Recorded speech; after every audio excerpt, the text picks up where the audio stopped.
There are places where the wind doesn't move, where the trees bend without reason, and the fog never lifts.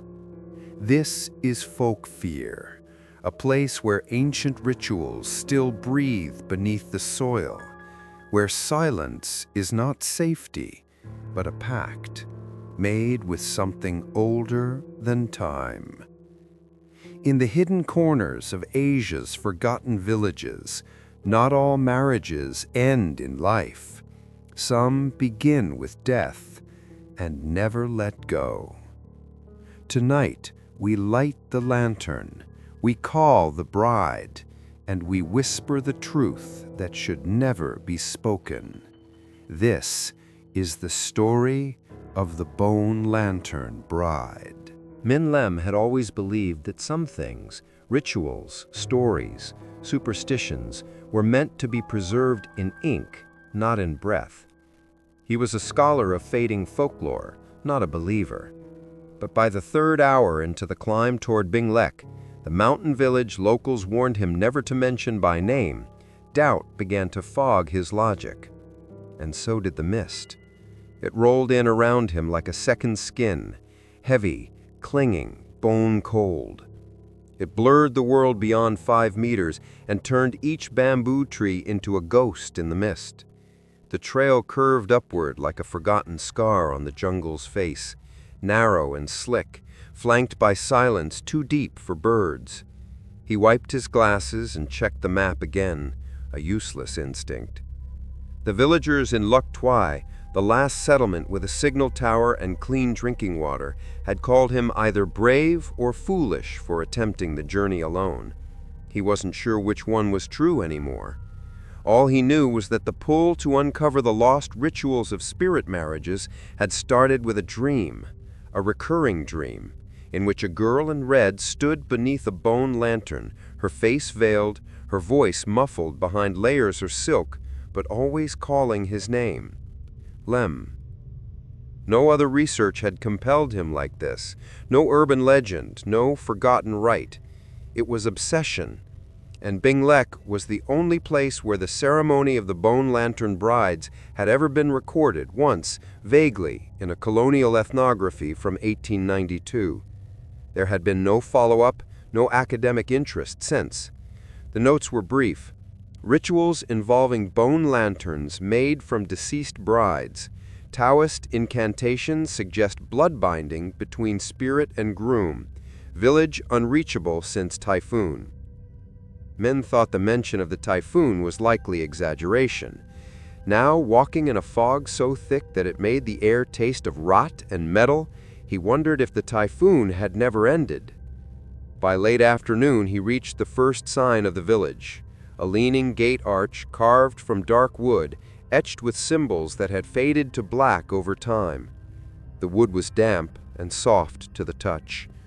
One side of the gate had collapsed inward, crushed by creeping vines and time. No welcome, no sound. He stepped through. The village of Binglek was carved into the mountainside like a secret no one wanted found. Houses of rotting timber, some on stilts, some half swallowed by the hillside. Red paper charms fluttered on doorframes, though most had peeled and withered to ash. The pathways were dirt, trampled but not fresh. It smelled of old incense, mildew, and damp wood. The silence was almost unbearable. Then, a sound, a chime, soft, metallic, and slow. Min turned his head sharply. Hanging from a half-collapsed roof nearby was a wind bell, rusted and barely swaying. But there was no breeze. He tightened the strap of his satchel and stepped deeper in. He found the communal house near the village center just as the map had indicated. It looked long abandoned. Moss covered the lower half of the walls, and the door hung crooked on its hinges. A tattered banner of red fabric stretched across the front, its characters faded beyond recognition. He entered. Dust, age, cold. But someone had been here recently. In the far corner of the room was a wooden altar, freshly cleaned, with new incense sticks still burning. The air buzzed faintly with the scent of sandalwood and something more bitter, like burnt copper. He stepped toward it. No statues, no offerings. Just a single, yellowed scroll, mounted behind the altar with characters he didn't recognize. They were twisted, angular, Taoist perhaps, but older, archaic. A small lantern sat beneath it, extinguished. It was made of bone. Men stared. The frame of the lantern was fashioned from what looked like curved ribs, bound at the top by string and capped with a skull fragment in place of a handle. A faint trace of ash marked the base. His breath hitched. He took out his notebook, began sketching, his hands trembling with excitement and unease he couldn't name. This was it. The lantern of the bride. The legends weren't myth. That night, Min slept in the communal house. He broiled rice from his pack, set up his cot, and left a solar lantern glowing low beside him. The fog never retreated. He wrote until late in the evening, documenting what he found, copying every line from the scroll as best he could. But the characters were difficult, the ink faded, and his pen strokes kept slipping. The air felt heavy, charged. He fell asleep to the smell of old incense and the silence of a village that felt less like it was sleeping and more like it was holding its breath. It began in the early hours just before dawn. The scratching. At first soft, barely audible, like something brushing against the door, then more insistent. Scratch, scratch, scratch. He sat up. The lantern beside him flickered. He reached for his flashlight and moved toward the door, heart pounding louder than his steps. He hesitated, then pulled the door open. Fog. Nothing but fog. And then, footprints. Small, delicate, bare, leading from the threshold toward the shrine behind the well. He hadn't noticed it before, hidden behind a collapsed shed and overgrown vines. But now it seemed the fog parted just enough to show him. He followed. The shrine was little more than a crumbling stone arch over a cracked basin. Red cloths hung from sticks like forgotten flags. Charms, wet and blackened, dangled from rusted nails. And behind it, a well. Stone-lined, moss-covered, its mouth sealed with wooden boards and ropes. Men stared. Something deep in his chest twisted. On the stone beside the well lay a red comb. Old, lacquer-chipped, but unmistakably placed. He turned, and for a moment, just a breath, he saw her. A girl, in red, standing at the edge of the fog, face veiled, still, then gone. The air grew colder, and from the sealed well, something shifted, a creak, a groan, or perhaps a sigh. Men returned to the communal house at sunrise, his hands trembling, unable to explain why. He made tea, sat, tried to write, but all that came out was the same line over and over. She's waiting. She's waiting. She's waiting. That night he woke to the smell of something burning. Not wood. Not wood. Something older. Flesh, maybe. The bone lantern on the altar was lit, and the scroll behind it had changed. New ink, fresh, a single character drawn in blood red. Marriage. Minlam did not sleep after the lantern lit itself. He sat motionless in the dim light, the glow from the bone lantern casting long, crooked shadows across the wooden walls. The flame inside it was not steady. It pulsed like a slow heartbeat. The ribs that made its frame seemed to quiver, though no breeze stirred the air. Outside, the fog remained, thick as silence. The air tasted metallic, as if the flame were burning something not meant to be consumed. When he could finally move, Min approached the altar. The scroll behind it had changed, that much he was sure of. Where the ink had been faded, now it was bold, fresh red strokes, unmistakable. A single character stood where before there had been none. Huan, the ancient character for marriage. He touched it with shaking fingers. Still wet, still warm. Min backed away. He needed to see the shrine again, in daylight, in clarity. He needed to understand if he had imagined it all. The red comb, the girl in the fog, the whispers that hummed just beneath the threshold of hearing. By morning, the fog had thickened, if such a thing was possible.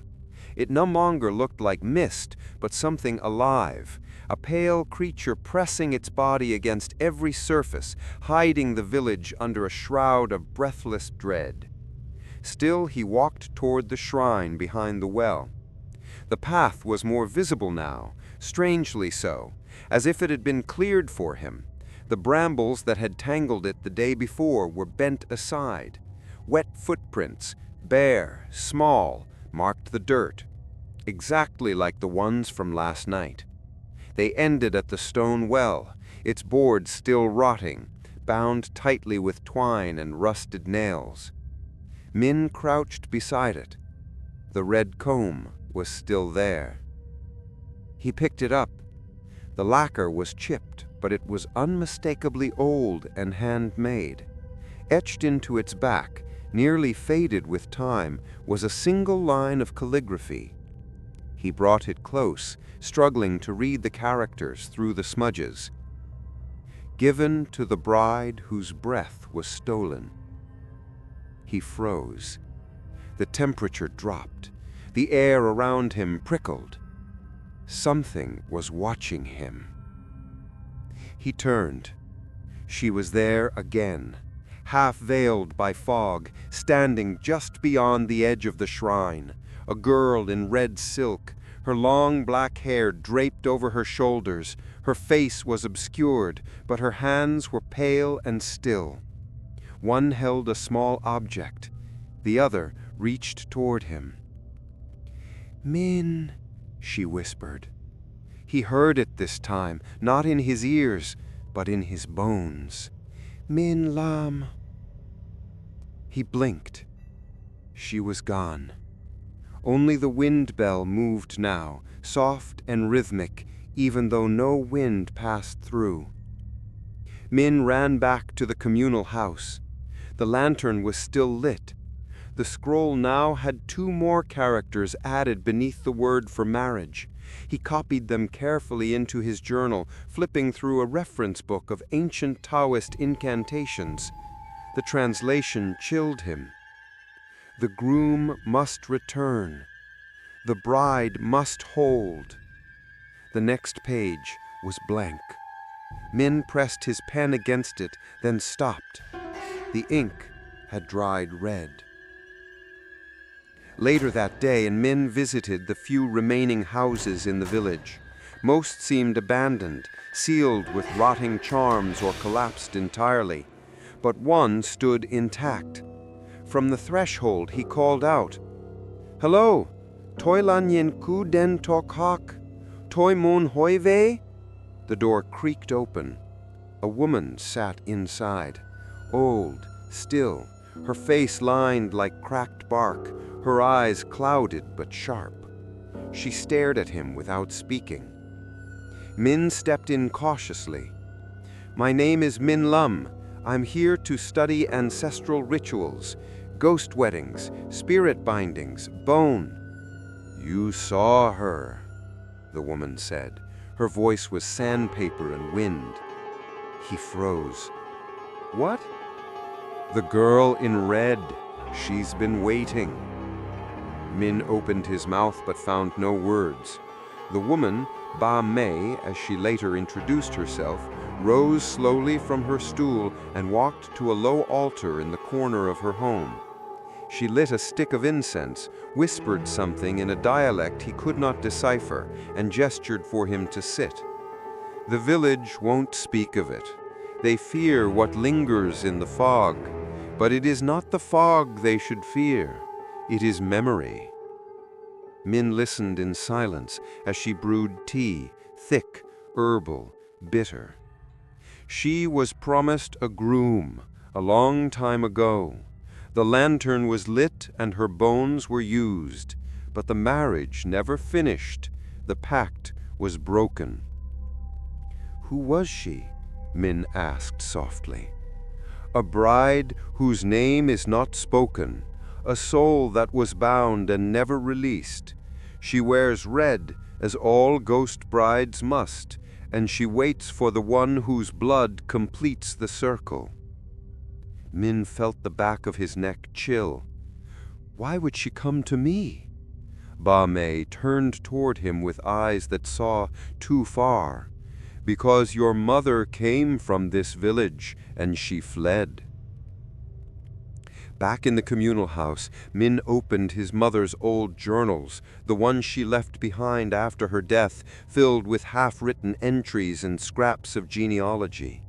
There it was, an entry he had never noticed before.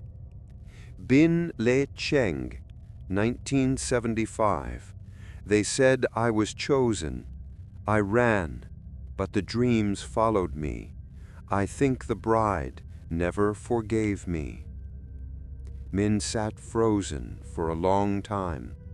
The pieces were beginning to form a picture, a terrible one. His mother had fled a ghost marriage. The bride had died in her place, and now Min, her son, was the blood price. A son for a daughter. A pact broken must be remade. That night, the lantern flared on its own again. This time the flame was taller, brighter.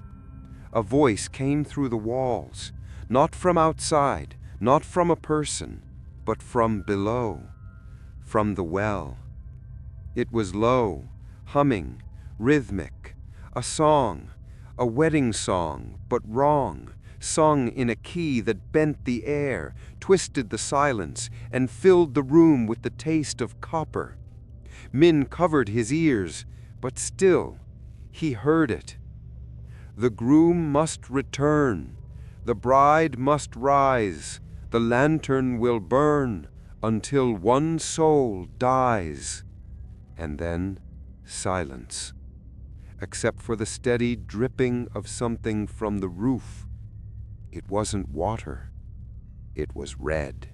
Min Lim awoke to a sound he couldn't explain. It wasn't a voice. It wasn't wind. It was breathing. Slow, shallow, rhythmic, but not his. It was coming from the other side of the room. He sat up, sweat clinging to his skin like oil. The bone lantern was still glowing, flickering weakly in the gloom. Its light danced across the far wall, except there was something between it and the surface. A shadow, the shape of a woman, still, upright, silent. She stood in the farthest corner of the communal house, veiled and red from head to toe. Her long black hair spilled down her chest like ropes of night. The veil was tattered, clinging to her face, and her hands were folded over something pressed to her chest, a comb. The same comb. Men's heart pounded in his ears, his limbs refused to move. She didn't speak. She didn't move. but the breathing filled the room, hers, deep and rasping, as though her lungs were borrowed from the dead. Min blinked. She vanished, and in her place, hanging mid-air, was the faint, curling smoke of burnt red silk. He didn't leave the house that day.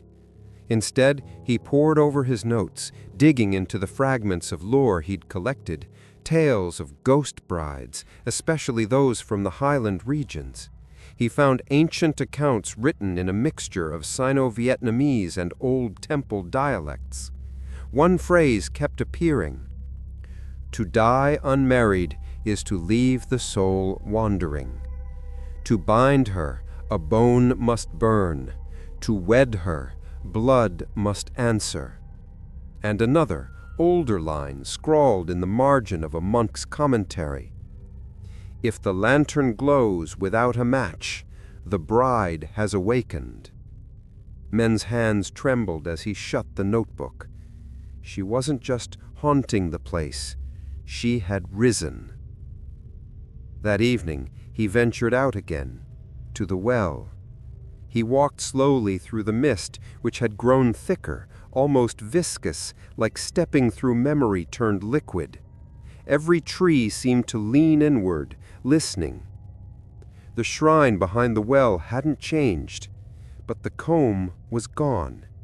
In its place was a small offering bowl filled with ashes, fragments of what looked like red fabric and bone. Men leaned closer.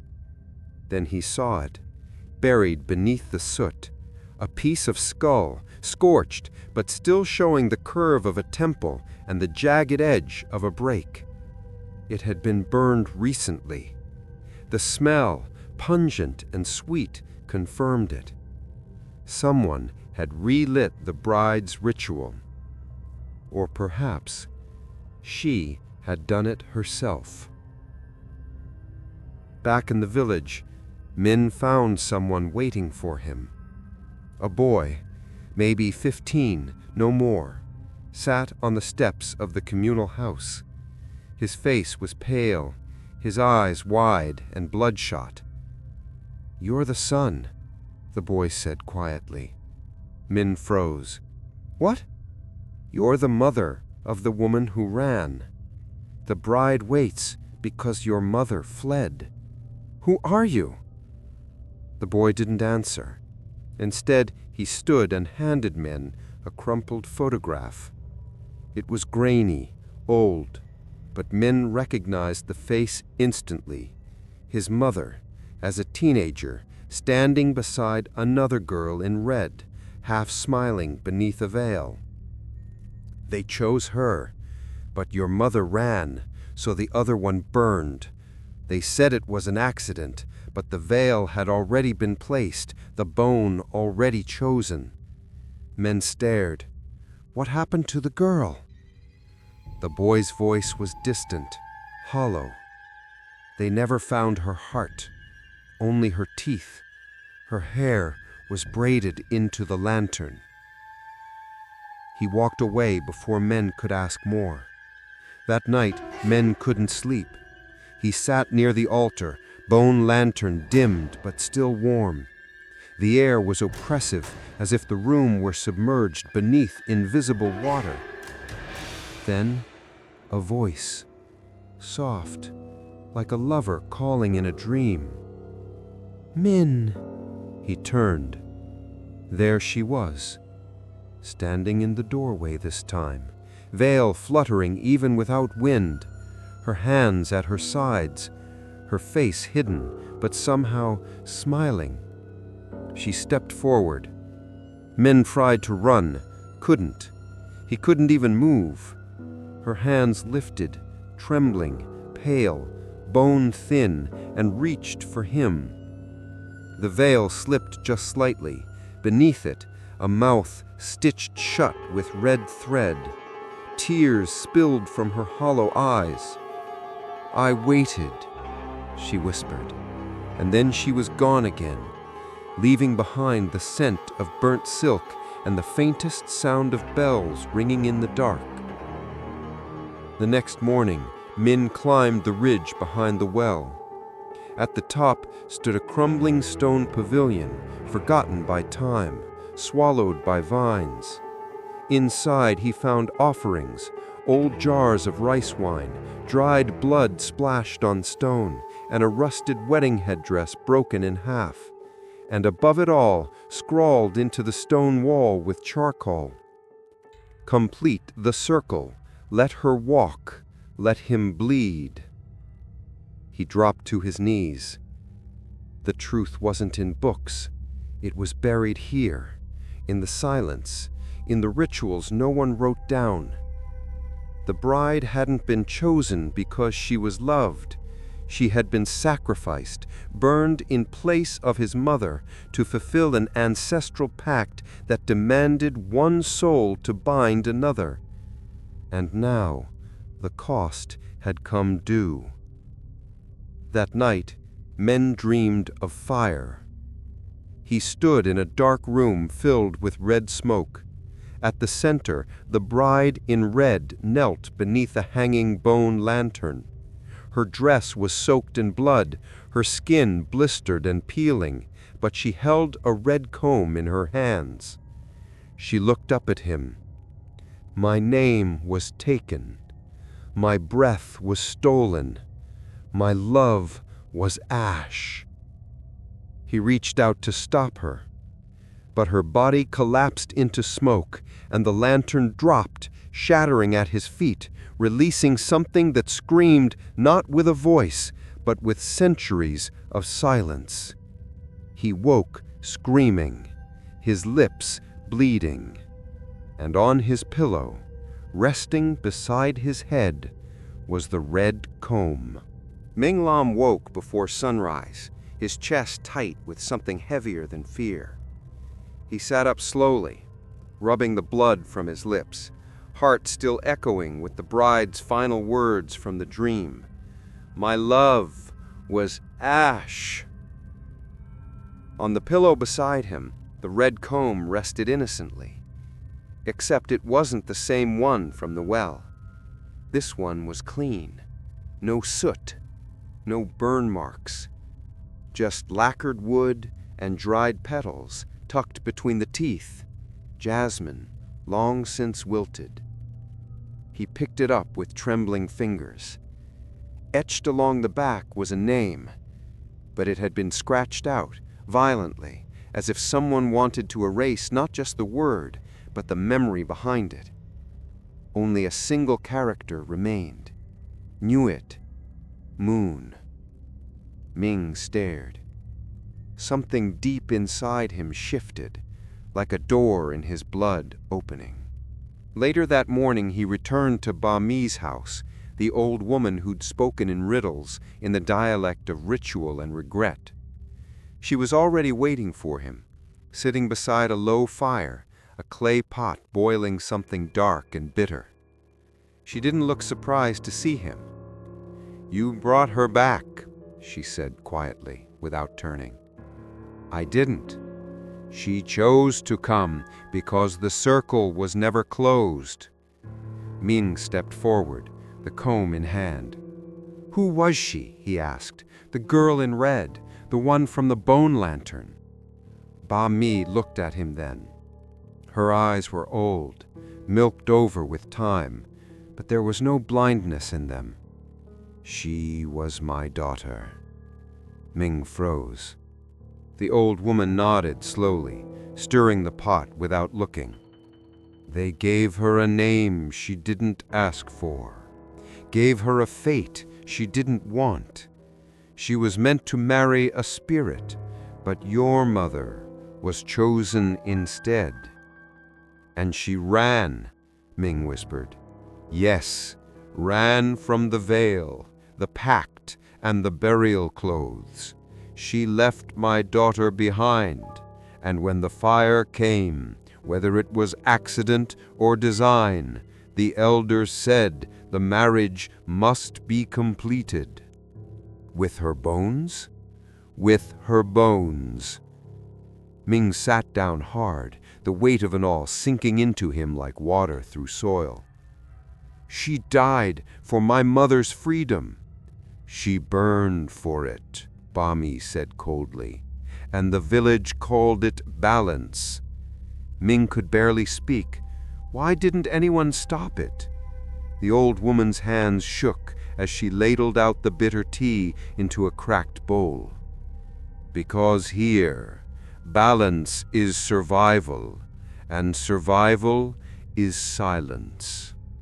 She passed him the bowl. He didn't drink. "Why am I being haunted?" "Because the veil was placed and then torn away. She was bound, but not fulfilled. Her soul left open, between worlds, and now she believes you're the only one who can finish what was started." Ming looked at the comb again. "Why me?" "Because you carry your mother's blood." That afternoon, Ming returned to the communal house. He dug through every journal his mother left behind. Photographs, marginal notes, pressed flowers, dried ink in faded lines. Finally, in an envelope taped to the back of a page marked Binglie, forbidden, he found a wedding invitation. Old, wrinkled, handwritten in formal Chinese-Vietnamese calligraphy. The spirits of the Nuo family humbly invite the ancestors and descendants to witness the sacred union between No Lieheung and the honored daughter of Mei Tenhua on the 12th night of the ghost month. Ming stared. No Lieheung, his mother. She had been formally bound to Ba Mi's daughter in a ghost marriage. His breath caught. Not just haunted, he was inheritor of the broken bond. The pact wasn't just spiritual, it was ritual law, and his blood now represented the one that got away. He returned to the well at dusk. The fog clung tighter than before, almost angry. The trees no longer felt still. They leaned inward, listening. He knelt beside the stone mouth of the well, brushing away the moss from the side. There, carved into the base, he found what he didn't want to see. A list of names, dates beside each one, and beside his mother's, Nyo Li Hyung, a word etched in rushed, shaking strokes. Wahya, ran. And beside that, another name, Nuet, with a word beside it, Tu, burned. That night, Ming lit incense. He knelt before the bone lantern and placed the red comb beneath it. "I didn't know, but I'm here now." The flame flickered. Then it grew. And in the silence, he heard a sound that broke something inside him. A girl crying. Not wailing, not screaming, just crying. Quiet. Endless. Alone. And behind it, words in a voice not quite human anymore. "You promised. You promised I wouldn't be left. You promised you'd stay." Ming's tears fell freely now. "I'm sorry." But the voice only replied, "The pact must be sealed, with breath or with blood." And the flame turned white. That night, the fog did not roll. It breathed. It moved in slow, deliberate pulses, as if the entire valley were alive and exhaling sorrow. The mountains were gone, the trees erased. Only the pale hum of silence remained. Inside the communal house, Min Lim sat motionless before the bone lantern. He had not eaten. He had not spoken. He had not even blinked for what felt like hours. The lantern's glow was brighter now, more vibrant. Its ribs gleamed faintly, glistening like wet ivory. Within the flame, he thought he saw movement, a shifting outline, too smooth, too fluid to be smoke. And then, a hand. It pressed against the inside of the lantern's glass. Delicate, female, the nails long, dark, almost bruised. Min stumbled backward. The flame shivered, and the hand withdrew. The lantern flickered once more, and the flame went out. A soft sound followed, the creak of the door. Min turned, and there she was, the bride in red, standing in the doorway, motionless, veiled, her body half obscured by the mist curling in behind her. For a long moment, neither of them moved.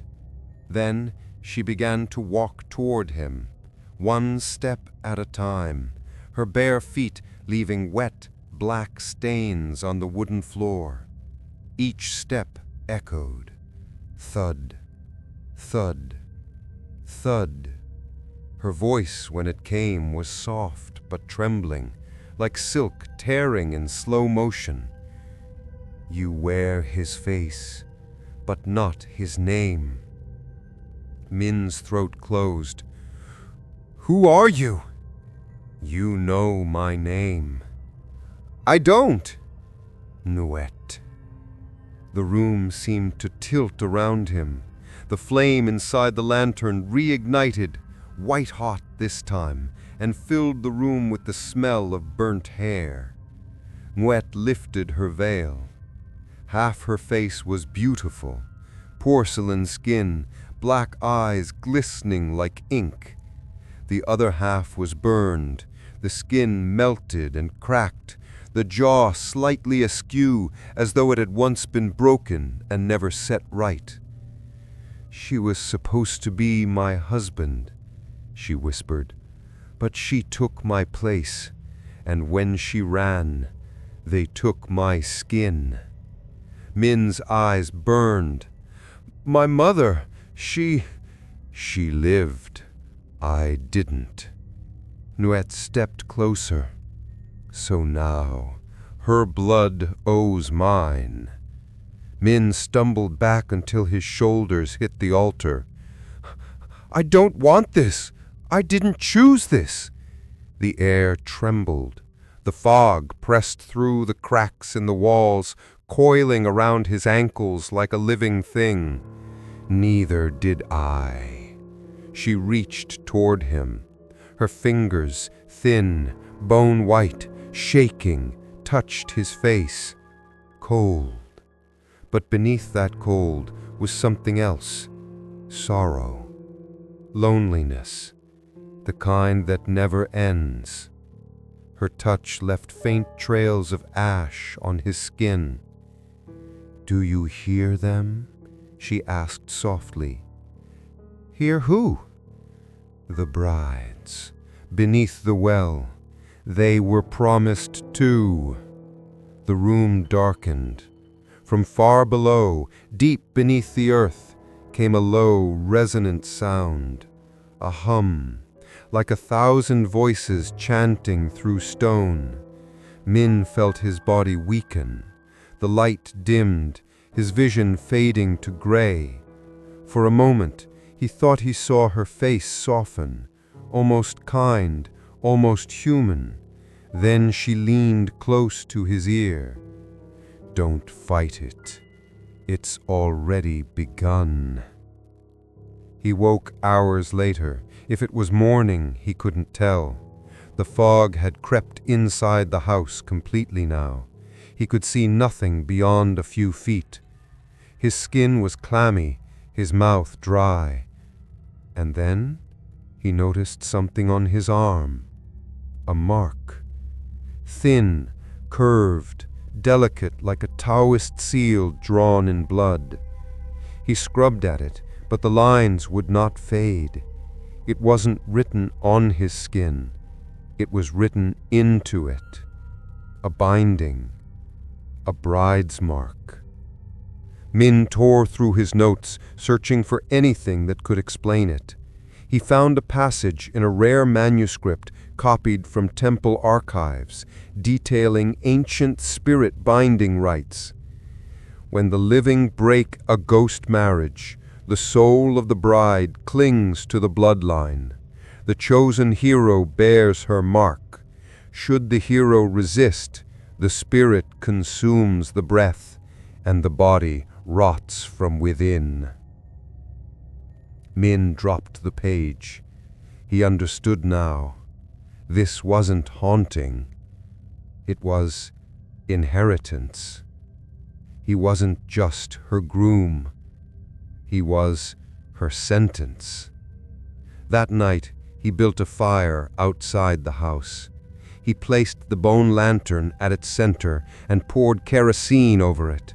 His hands shook as he struck the match. He hesitated only once. "I'm sorry, but I can't let you have me." The match dropped. Flames burst upward, devouring the lantern in a furious blaze. The bone cracked, the skull fragment hissed, and black smoke rose into the fog. But beneath the roar of the fire came a voice, not from the air, from the ground. "You can't burn what never lived." The earth trembled beneath his feet. The fire went out instantly, and when the smoke cleared, the lantern was gone. In its place stood Nguet.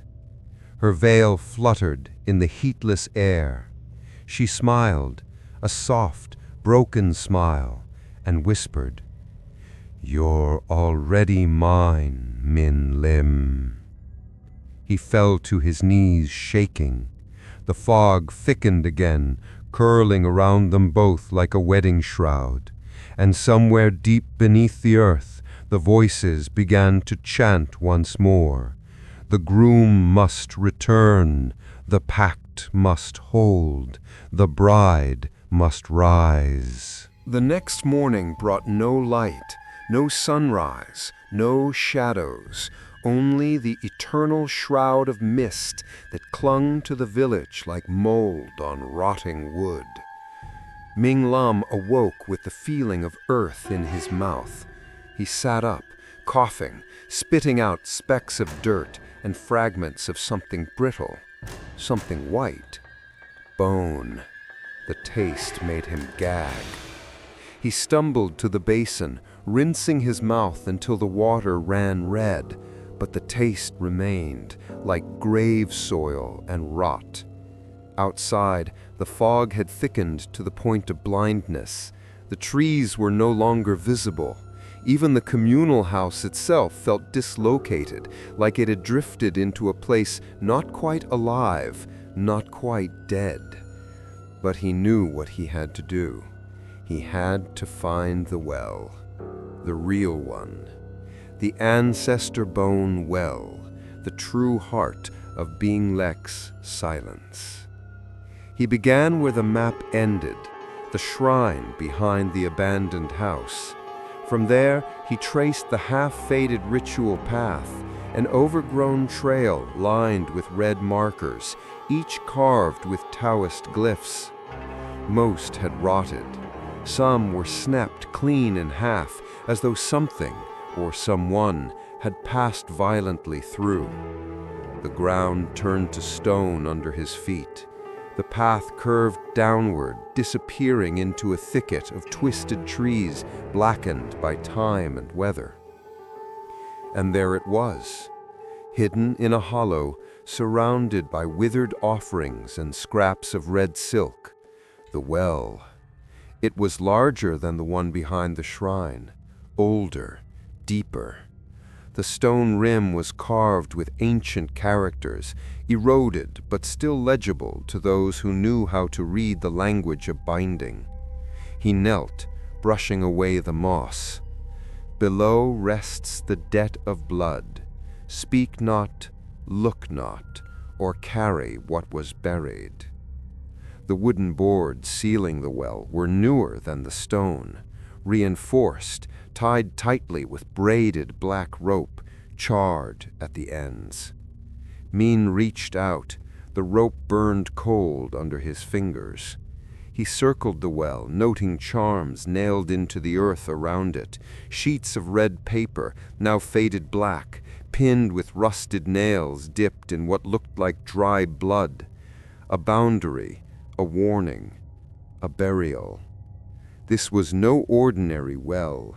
It wasn't dug for water. It was dug for silence. As he crouched, something caught his eye, etched in the base of the stone, nearly hidden beneath moss, a list of names, each followed by a single word. Mai To Lin, bride. Pham Hong An, bride. O Le Hung, fled. Min Wet, burned, and so on. The list went on, nearly 24 names, all women, all brides, all dead, except one, his mother. Min stared at the word beside her name, fled, the only one who ran, the only one who lived. And beneath that, etched in shakier strokes, the sun will return. Min backed away from the well, bile rising in his throat.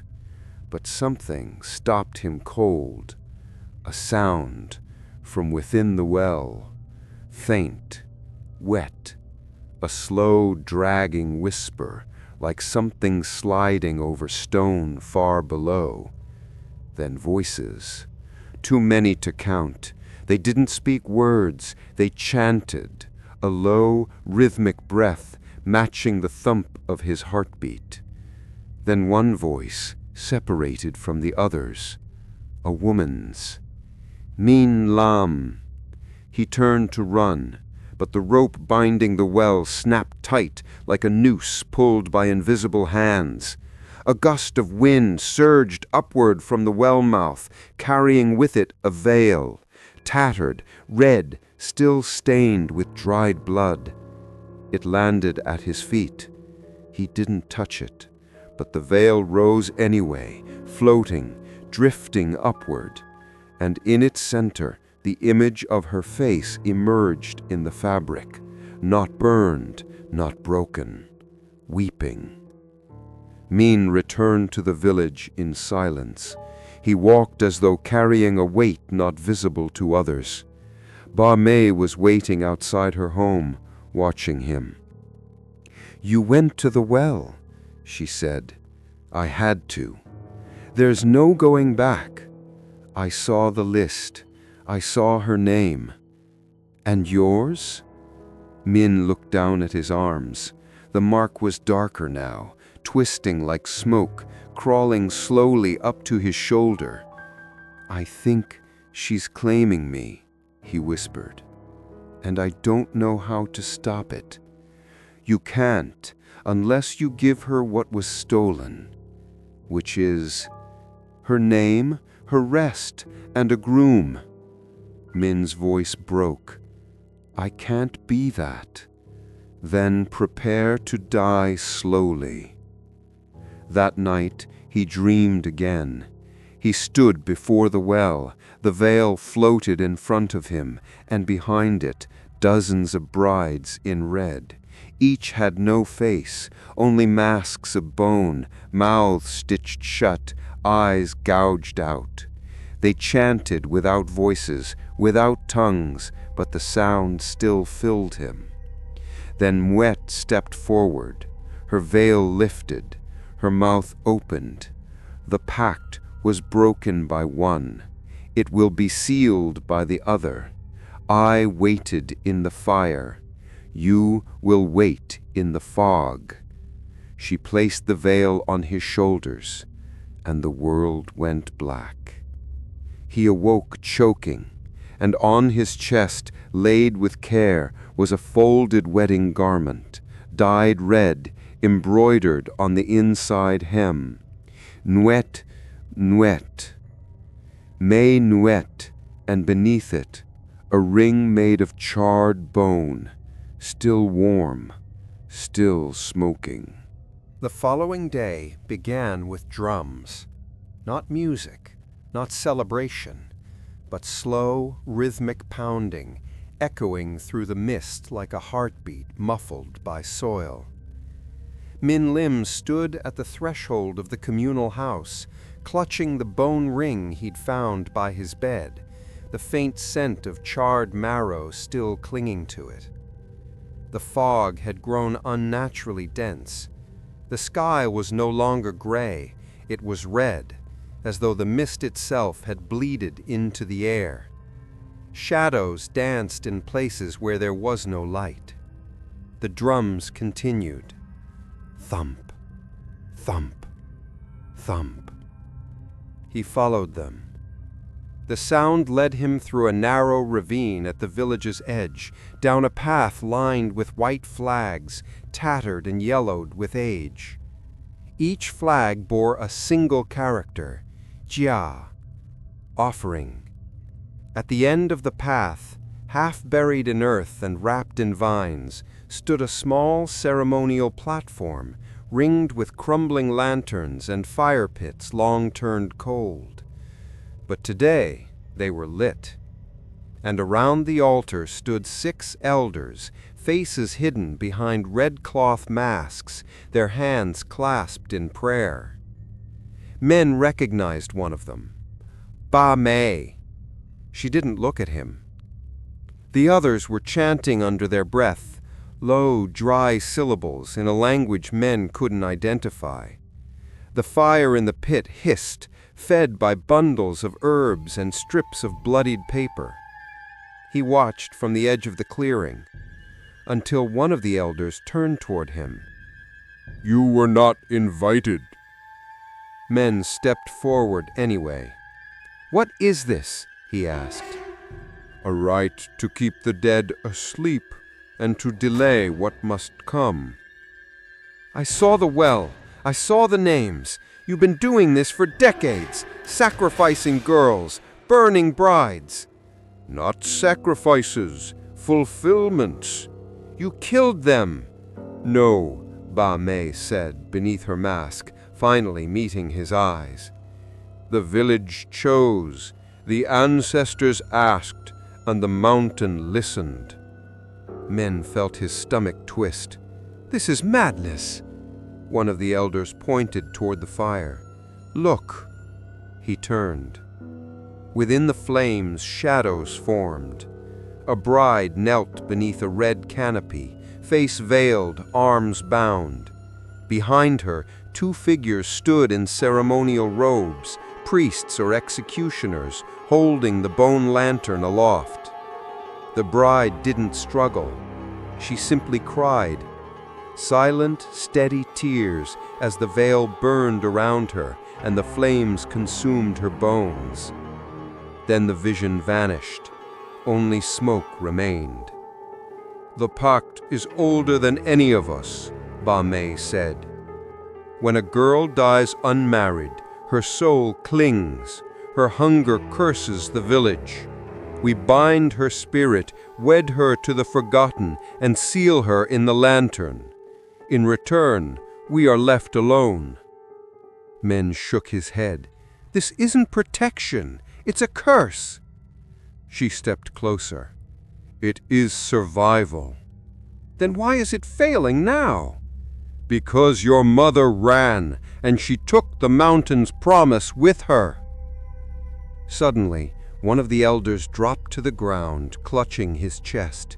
He began to scream, long, rasping, unnatural. The fire turned black. From the smoke rose a figure, tall, draped in red, her face shrouded in shadow. But men knew who it was. Nuet. She didn't walk. She drifted. Toward the altar, toward the man convulsing on the ground. The elders tried to recite a warding chant, but their voices were swallowed by the fog. Men stepped forward. Stop! Nuet turned toward him slowly. Her eyes, burned and glistening, met his. He spoke the binding, but he never bled. She reached into the fire, pulled out a red threaded dagger, twisted, ceremonial, and with a single motion plunged it into the elder's throat. His body collapsed into ash. The others fled. Only Ba Mei remained, unmoving. Nuet turned to her, and her voice was like wind howling through broken bone. You lit the veil, you burned the name. Now your offering is next. But instead of killing her, Nuet dropped the dagger at men's feet, then vanished. Later, Ba Mei sat beside men on the ruined steps of the shrine. She could have killed me, she whispered. But she didn't. No, she wants you to choose. Choose what? To finish what your mother refused. Men stared at the dagger. The bone handle pulsed faintly. Ba Mei closed her eyes. Ghost brides don't want vengeance. They want closure, a groom, a name, a place to rest. I don't love her, men said softly. She doesn't need love, only completion. That night, men returned to the communal house. He lit incense. He set the red comb, the bone ring, and the wedding robe on the floor in a careful circle. Then he spoke her name for the first time aloud. Mei Nuet, if you can hear me, show me what you want. The room fell silent. The air grew wet. And behind him, the lantern lit itself. A soft voice whispered, Come to me, at the well, beneath the earth. The veil arrived at dawn, folded with unnatural care, wrapped in red thread, and left in silence at Min Lum's door. He stood over it for several minutes before touching it. The silk was old, older than any living memory. Its fibers were stiff in some places, frayed in others. Along the edge, dark stains soaked the cloth, unmistakable even in the gray morning light. Blood. It hadn't been washed. Min brought the veil inside and placed it on the floor before the altar, next to the bone ring and the comb. Together they formed a quiet wedding set, one meant not for joy, but for binding. As he stared at the blood-stained veil, his chest grew heavy. He wasn't just dealing with a ghost. He was being asked to complete a ritual born from betrayal, sealed with fire, and passed through blood like a curse inherited with the womb. And something inside him whispered, It has always led here. He needed answers from the only place that held them, his mother's trunk. He'd left it untouched for years after her death, sealed in storage like a wound that never healed. But now, back in the village of her youth, men knew it was time to unearth what she'd spent a lifetime burying. He pried it open in silence. Inside were photographs, yellowed letters, and a silk pouch tied in red twine. He opened the pouch. Inside was a smaller red envelope and a folded letter addressed to no one. But Min knew it was meant for him. I'm sorry for what I left behind. I didn't mean for her to burn. I didn't know they would choose her. I ran because I was afraid of death, of silence, of being sealed in the dark. I never meant for her to suffer in my place, but I know now she is still waiting, and she still wears my name. Min's hands trembled. He opened the red envelope. Inside was a torn piece of wedding registry parchment, scorched at the edges. One name had been scratched out violently with ink. The other was still visible. Mwet, and beneath it, his mother's. But her name had been erased. Mwet had died in her place. But to the ancestors, to the spirits, to the mountain, the name on the scroll still stood. Mwet had become Lehung, the bride in death. And now Min, Lehung's son, was bound by that vow. That night, Min returned to the well, the veil in hand, the dagger tucked beneath his belt, the bone ring bound to his finger. The fog was silent, almost reverent. The path had changed again, wider now, cleared of vines. The mountain no longer resisted his steps. It welcomed him. He knelt at the rim of the well. The boards had been removed. Only the dark hole remained, yawning wide into the earth, pulsing with breath. He spoke softly. "I have the veil. I have your name. I know what she did to you." The wind answered. It rose from the well with a sound like 1,000 whispered prayers cut short. Then her voice, "Let me wear it again." Min lifted the veil, held it in both hands. "I can't give you back your life," he whispered, "but I can give you your name and my blood." He pressed the veil to his chest. "Then bleed for me," she answered. Suddenly, he was pulled downward. A violent gust shot from the well, and hands, cold, unseen, grabbed his arms and dragged him into the darkness. He didn't scream. He fell through soil, through time, through memory, until he landed not on stone, but on bone. He looked up. He was in a chamber beneath the earth, lit by fireless lanterns, filled with veiled brides, dozens of them, kneeling in silence, each cradling a bone lantern in their laps. Their faces were hidden, their bodies unmoving, their presence unbearable. In the center of them all stood Mwet, wearing the bloodied veil. She stepped toward him. "Will you seal the vow?" she asked. He reached for the dagger at his waist. Yes. She knelt before him. Min sliced his palm and let the blood drip onto the veil. It sizzled, soaked, and disappeared. The other brides began to hum. Their bone lanterns ignited, one by one, casting the chamber in pale fire. Mwet rose. She looked alive. Her burn marks faded. Her voice no longer rasped. She took the veil from his hand and placed it over her head. Then she smiled, a true smile, a grateful one. "Thank you," she whispered. "Now you can go." Min blinked. What? The vow is fulfilled, the pact sealed, and with that she stepped backward into the fog and vanished. Min awoke at the edge of the well. The sun had risen.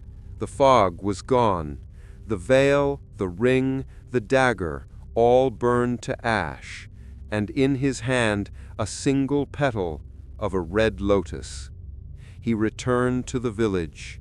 The wind chimes sang for the first time in days. The elders said nothing, only watched him with hollow eyes. Bame met him once last time. "She's gone?" she asked. Min nodded. "I gave her my blood. I gave her peace." The old woman's eyes shimmered. "Then the mountain will rest." She turned to leave, but paused and whispered, "Until the next name is forgotten." For the first time in days, the fog lifted. Not entirely, not completely, but just enough for the sun to bleed through, casting the village in a dull amber glow that looked more like memory than light. Min Lum sat beneath the old banyan tree in the village square, watching as the wind passed through brittle branches. The silence was no longer hostile. It was hollow. Something was missing. The bride, the veil, the curse that had breathed beneath the soil for decades. It was gone. But the guilt remained. And with it, a question. Who started it? He returned to Ba Mei's house in the late afternoon. The door was open. The room was dark, despite the sun. It smelled of burnt resin and mold, and the air was heavy with something unspoken. She sat near the hearth, wrapping thin sticks of incense with red thread, her hands moving in tired circles. "I thought you left," Min said quietly. "I have nowhere else to go." He stepped inside and sat across from her. "She's at peace now." Ba Mei didn't look up. "Is she?" Min said nothing. The old woman tied off the final incense stick and placed it with the others in a cracked clay bowl. "I have something to show you," she said. She led him to the back room, a space he had never seen before. It was filled with scrolls, stacked in boxes or hanging from rotted beams. Red fabrics embroidered with Taoist glyphs lined the walls. Lantern frames made of bone rested in corners like forgotten skeletons. At the center of the room stood a single wooden chest, sealed with wax and black string. Ba Mei knelt. With trembling hands, she broke the seal. Inside were documents, ritual instructions, blood-binding contracts, and old marriage registries. Min scanned the writing. All of it was handwritten. By her. "You were the officiant," he whispered. She nodded once. "The elders needed someone to perform the rites. The mountain demanded it. So I learned. I memorized the words. I bled with them. I bound the names to the fire." She pulled out a photograph from the bottom of the chest. It showed two girls, young, smiling, one in red, one in blue. "My daughter," she said, touching the one in red, "and your mother." Men's breath caught. They were friends? Closer than sisters, until the night of the binding.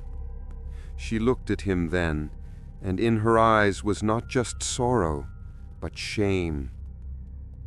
"I chose my daughter, but the ancestors chose yours."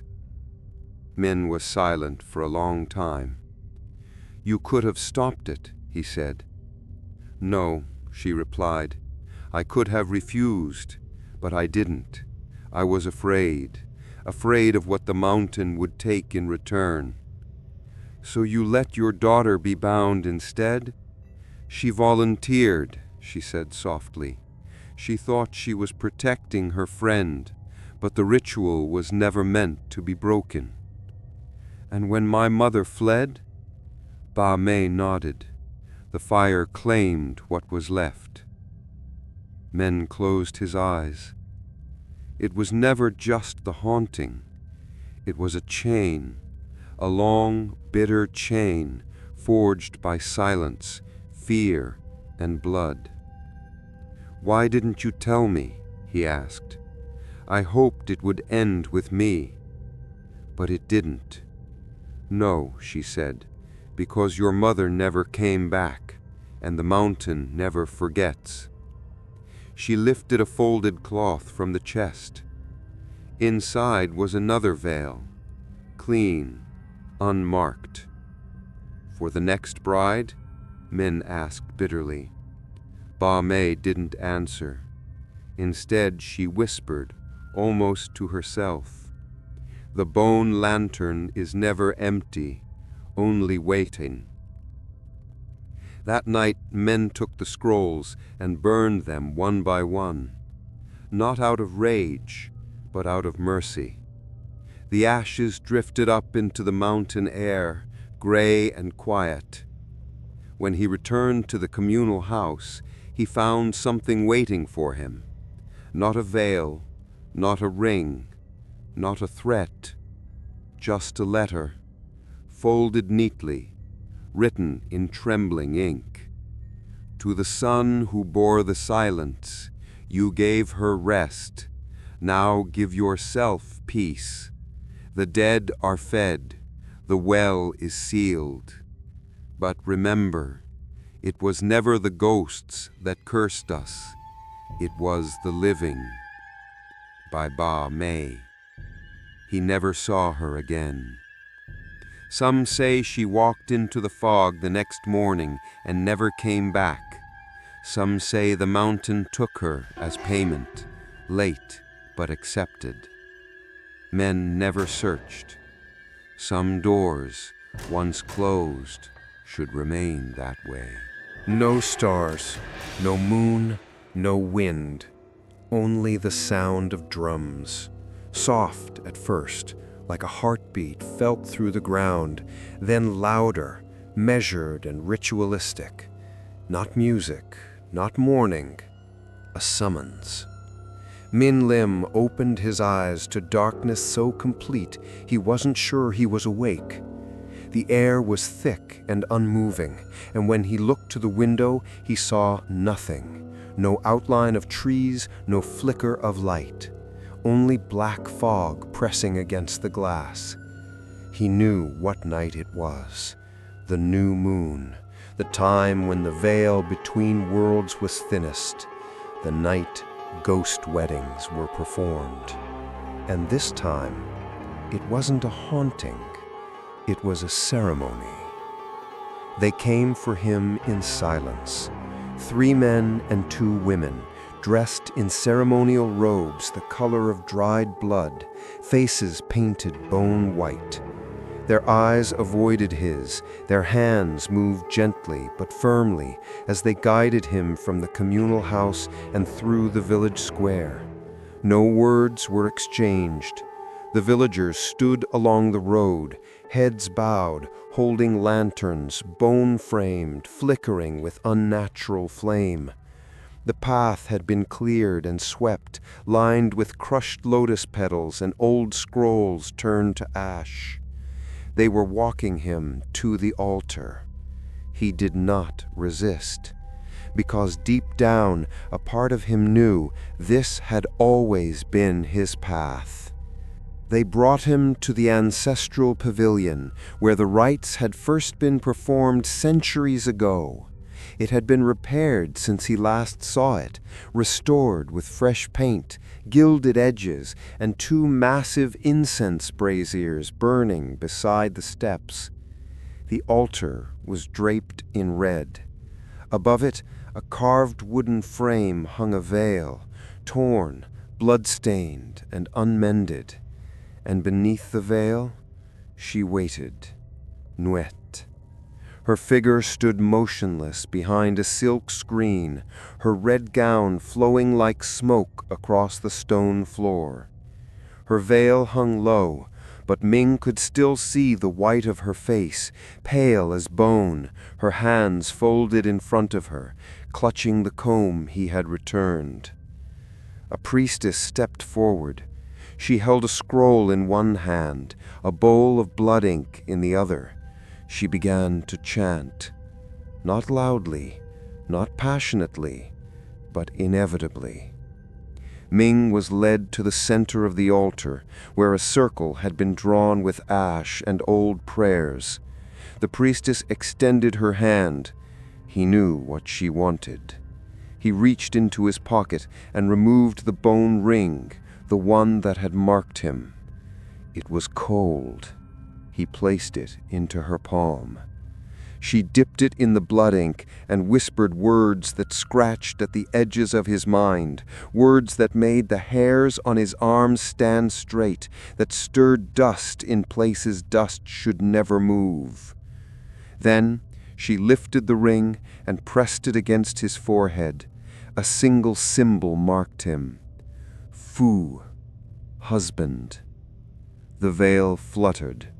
Nuet stepped forward from behind the screen. She moved slowly, reverently, like a bride trained in ritual steps.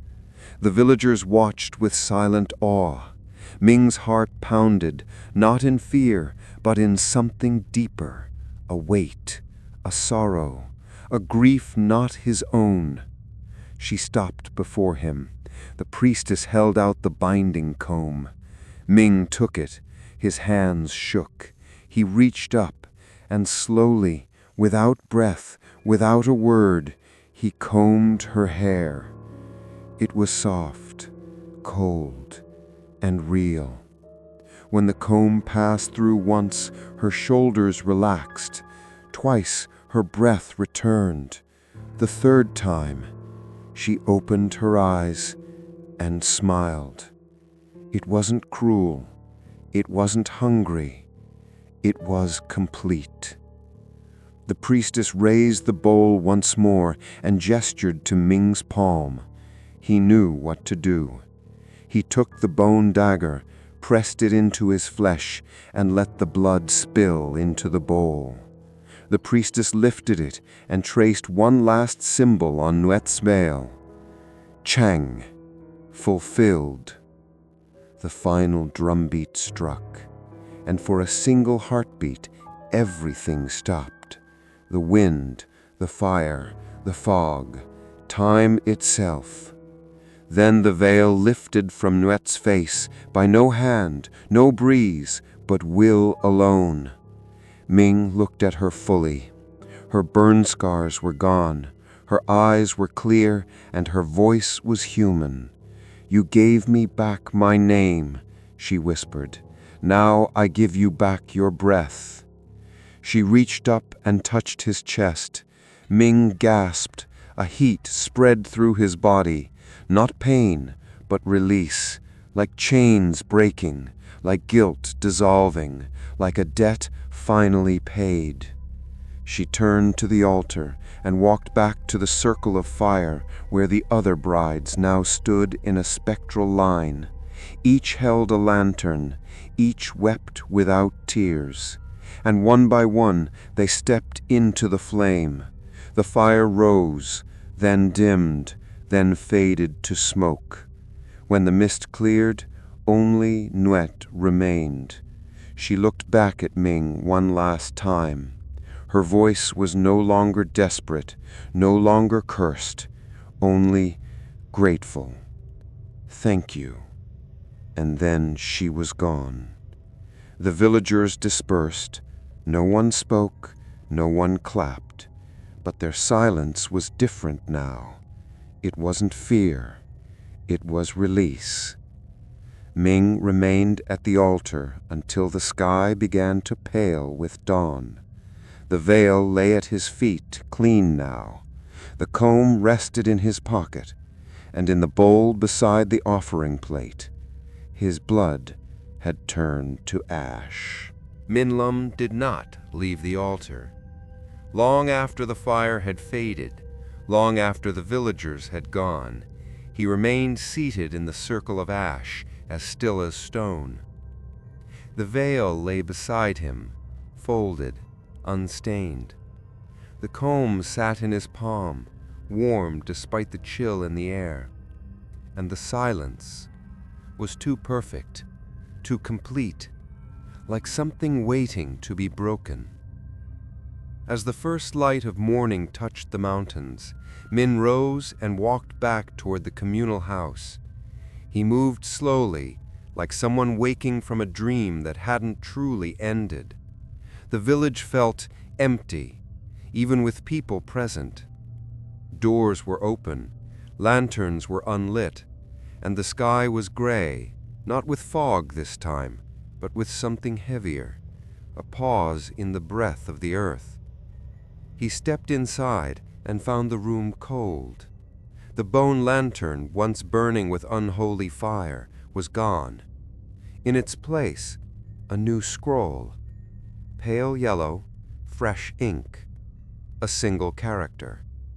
Hien. Offering. Min stared at it for a long time. Something inside him recoiled. No, it was done. The rite had been performed, the vow sealed, the bride released. Why this? Why another scroll? He turned to the corner of the room and saw the veil. It had returned, no longer clean. Blood had soaked through the hem. He ran, through the square, past the banyan tree, toward Bame's abandoned home, but she was nowhere to be found. The door hung open, the incense long extinguished. In the back room where the scrolls had once been kept, Min found only dust, and a final letter nailed to the altar wall. The fire never wanted peace. The ancestors never wanted rest. They want more, always more. The bride was not the curse. The wedding was. May. Min stepped back, heart pounding. He understood now. The ritual hadn't been designed to appease the dead. It had been built to feed the mountain. Bride after bride, generation after generation, each spirit bound, not released, each marriage sealed in blood, not love. And what he had done, what he thought had freed her, had awakened something else. The sky darkened without warning. The wind howled, the earth began to tremble, and from the center of the village, the well cracked open. Min arrived to find villagers gathering in silence. No one spoke, no one screamed. They simply knelt, faces pressed to the dirt and hands folded in prayer. And from the well, she rose. Not wet, not the bride, but something wearing her face. Her features were twisted now, half beautiful, half burned, her eyes completely black, mouth unstitched, stretched too wide. Her voice was not a whisper, it was many. You gave your blood, now give your breath. Min stepped forward. No. The ground shook. The veil flew from his pocket, wrapping around his wrist like a living rope. The scroll at the altar burned itself. But Min did not kneel. He did not bow. He raised his voice. I refuse. The figure in red paused. The villagers gasped. The earth hissed. You broke the vow. No, Min said, I fulfilled it. But I will not give more, not for you, not for the ancestors, not for your hunger. She moved toward him, gliding above the ground, the fog swirling at her heels. He stood firm. She reached for him. He grabbed the veil, tore it from his arm, and threw it into the well. The scream that followed was not hers. It was the mountain's. The villagers collapsed to the ground. The sky cracked open with thunder. The trees bent inward. The well exploded with smoke, and from deep within the earth, something older than the village, older than the bride, roared. Min was thrown back. When he awoke, he was alone. The well was sealed, collapsed in on itself. The altar was gone, the scrawls burned, and the veil gone. All that remained was the comb, shattered beside him, its teeth blackened with ash. He stood, blood on his face, dust in his lungs, and walked away without looking back. The wind blew freely through Binglech. For the first time, Min Lim had thought it was over. The veil burned, the altar gone, the well collapsed, and yet, as he walked through the hollow remains of Binglech, the air still tasted of sulfur and silk. The villagers had scattered. their doors sealed with new charms. No one spoke to him now. They only stared, faces pressed to windows, eyes wide with silent fear, as if watching someone already marked for burial. The ground no longer trembled, but something deeper had shifted, something beneath. It started with the dreams. He saw her again, Muyet, but not as before. Now she stood in a corridor of stone, long, narrow, and lined with walls carved in bone. Her wedding gown trailed behind her like water, and in her hands she held a lantern, not of ribs, but skulls.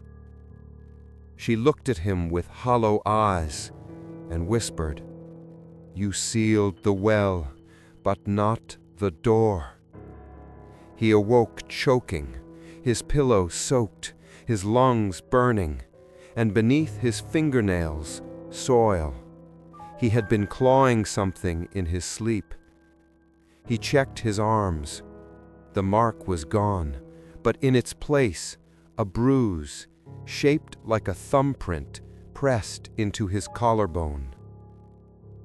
Min didn't tell anyone where he was going.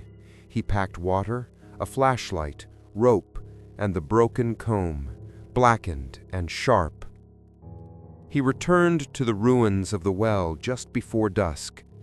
The ground had caved in overnight, sunk nearly 2 meters, revealing a narrow tunnel hidden behind collapsed stone. The path sloped down into darkness. He hesitated only once, then descended. The air changed immediately, wet, ancient, filled with the breath of sealed prayers and forgotten names. The walls narrowed as he moved deeper, carved with inscriptions he couldn't fully read, half Taoist, half something older. Symbols for bride, silence, obedience, and return appeared again and again. He passed burned fabric, bone fragments, and combs, dozens of them, each left at the base of a carved maiden statue, eyes closed, mouths sewn shut. At the end of the tunnel, he reached a stone door, round, etched with a marriage seal, bound with blood-red thread woven into the shape of a veil. Min touched it. The thread unraveled, and the door creaked open. He stepped inside and froze. It was a chamber, circular and massive, far larger than the space could have allowed, and in it knelt brides. Not ghosts, not illusions, remains. Hundreds of skeletons, still wearing tattered red gowns, arranged in ceremonial rows, each holding a bone lantern, each facing the center, where a raised platform stood, and on that platform, a throne, empty, waiting. Min felt his knees weaken.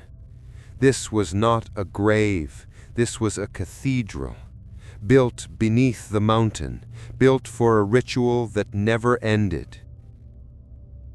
The air shifted. He turned. Muyet stood behind him, but her face was not hers. It was all theirs.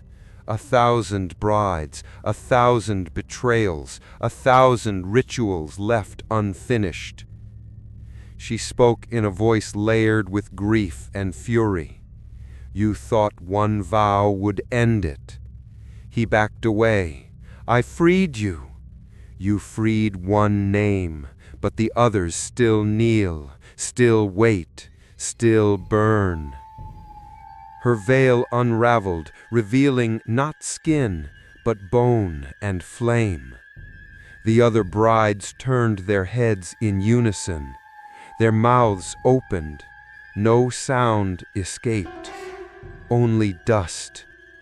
And then they screamed. Men collapsed. His ears rang, his vision spun. The chamber became a storm of red and bone and silence, all howling with centuries of stolen breath. Then, stillness. He opened his eyes. Only Nguyet remained. She knelt before the throne and placed her lantern on the seat. She looked up. Sit. He shook his head. No. Then it will never end. He backed away toward the door. She did not follow, but as he fled through the corridor, the sound followed him. One groom breaks the chain, or the chain begins again. He emerged from the earth just as dawn broke. The wind was cold, the mountain silent. But when he turned back, the entrance was gone, sealed again by soil, by breath, by ancestral silence. He left Binglech that same day. He did not say goodbye, and no one stopped him. Only the chimes rang as he passed, soft, hollow, and cracked. In the city, men tried to forget, but every mirror reflects a veil now. Every hallway hums with slow, wedding footsteps, and every dream takes him back, beneath the mountain, to the room of brides, to the empty throne, waiting still. Minglam never returned to Binglech, but the village never truly let him go. Not in the way the fog would cling to his clothes on cold mornings, not in the way the scent of burned silk seemed to follow him down every hallway, and not in the way mirrors stopped reflecting him properly. Somewhere between the broken veil and the brides beneath the earth, something had been exchanged. Not a curse, not a possession, but an inheritance. He moved back to the city and resumed teaching folklore at the university. Students found his lectures compelling, but disturbing. He spoke too calmly about ghost marriages, too intimately about spirit wells, too vividly about the smell of burning veils. They didn't ask questions, and he didn't invite them.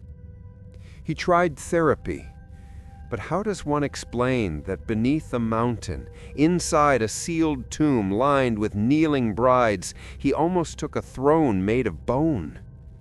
He tried forgetting, but every time he closed his eyes, he saw her.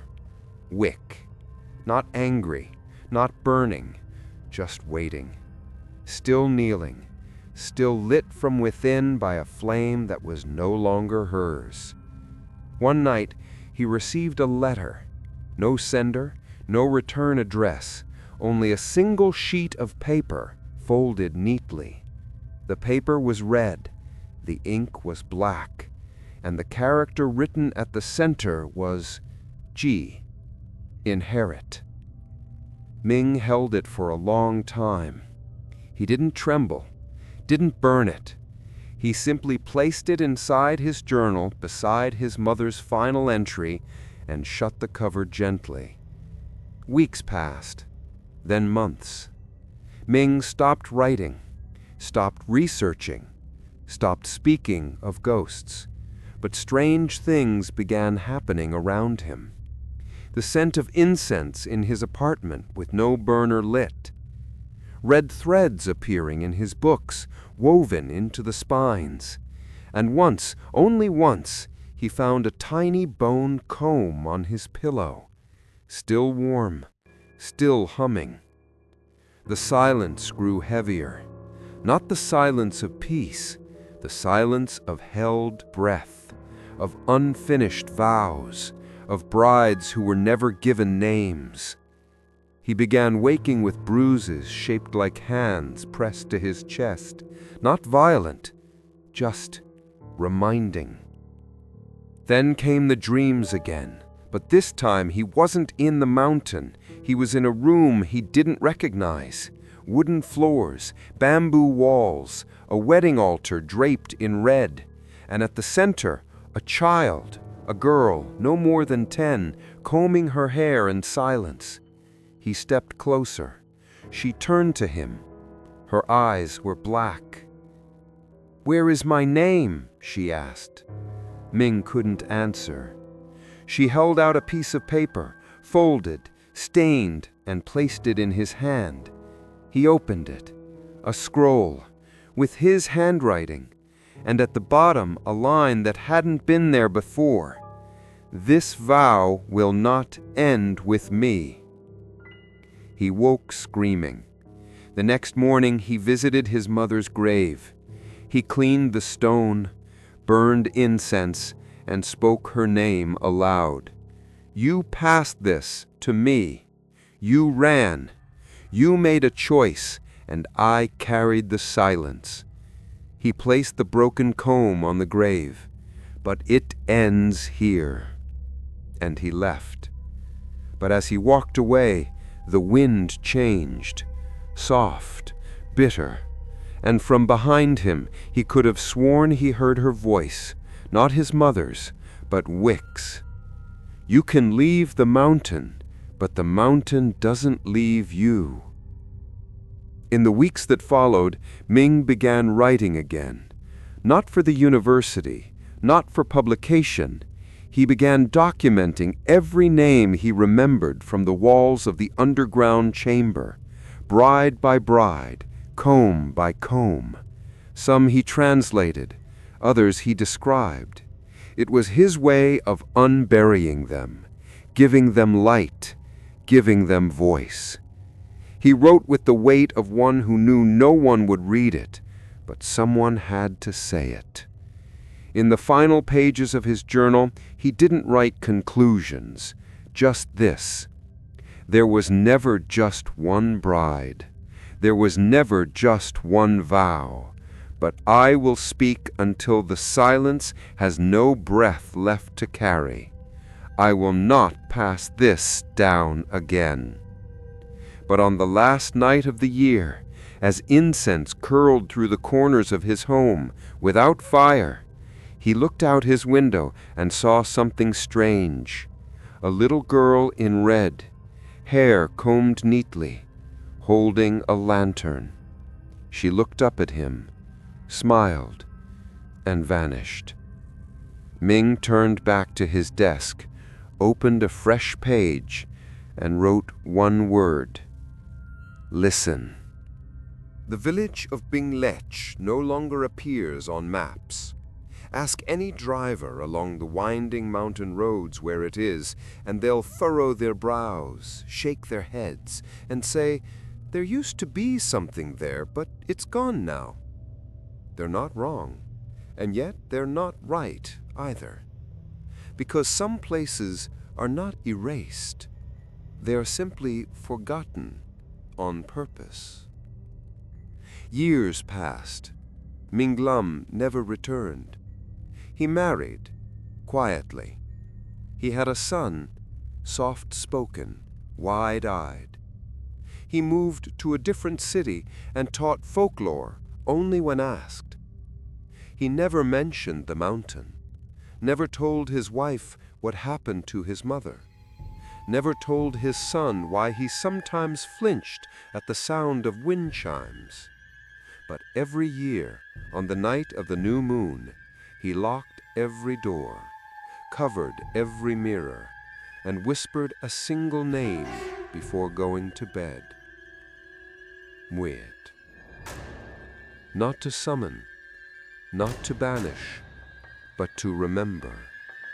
Because forgetting is how it begins again. One autumn evening, Ming received a small package in the mail. No return address, no note. Inside was a photograph printed in matte ink. A young girl stood in front of an old shrine, red ribbons in her hair, a veil tied around her wrist like a game. Ming turned it over. A single line had been scribbled in delicate, trembling script. "The mountain never sleeps." That night, he awoke to the sound of bells. Not loud, not frantic, just familiar. They rang from somewhere beyond the window, even though his home was 6 stories up and the wind was still. He stepped into the hallway and paused.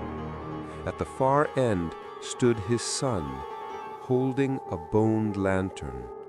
The flame inside burned low, pale and soft. "Where did you get that?" Ming whispered. The boy tilted his head. "I didn't find it. She gave it to me." "Who?" "The girl in red." Ming's hands trembled. He walked to his son and knelt, gently taking the lantern. It was warm, still breathing. Inside the glass, pressed against the edge, was a single strand of black hair. He looked up, but his son was already walking away, humming softly, dragging his fingers along the walls in an old rhythm Ming had hoped never to hear again. The next morning, Ming returned to his study. He removed the comb from its hidden drawer. Still blackened, still sharp. He turned to his journal. The last page was still blank. He dipped the tip of the comb in ink and wrote, "When the lantern is lit again, it does not call the bride, it calls the next witness." He folded the page, slipped it into an envelope, and addressed it to whoever finds this next. Some stories are not meant to be told aloud. Some vows are not meant to be spoken twice. And some lanterns, no matter how many times they are buried, always find a way to burn again.